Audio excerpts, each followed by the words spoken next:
10 days old chick, Rhode Island Red. Yan siya. 10 days old.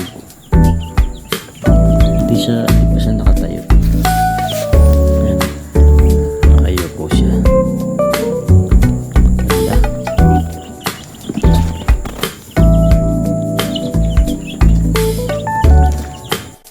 Ayan po, baka may magtatanong po yung aking ilaw, bakit siya ay puti. Naputi po yung aking ilaw na dilaw. Ito, ang pagkakita ko na lang dito, wala na silang ilaw, kaya sila ay magkakadikit tapos mga nakaupo. Ayan, kaya hindi pa ako nakakabilit ng yellow na ilaw. So mayroon akong spare. Ginamit ko na lang muna itong daylight natin. 10 days old, black astrolot. Yan. Hindi ko pa alam ang gender.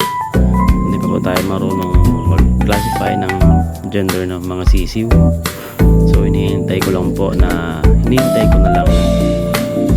kung anong lalabas sa mga gender nila. By the way, ito po yung mga sariling papisa ko na bumili lang pa ako ng itlog. Yan. Ito yung mga kasamahan. Ito messy na yung kanilang temporary area. Pero dapat nila ng 14 days kung sila sa mas magandang area. Hindi na po tayo well prepared sa mga gamitan sa ating binibuild na farm. Ayan, so far ito pa lang po, 21 pieces po yan lahat. 15 Rhode Island Red saka 6 na black astrolot. Ilang po yung pumisa out of 32 eggs na fertile. Yun pong naunang 5 na na-find out ko after 10 days na nakasalang sa incubator ay walang similya, sad to say. Tapos eventually po, following days after 16 days ng kanilang incubation,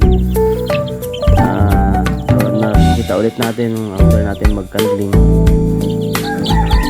meron ulit na patay na similya.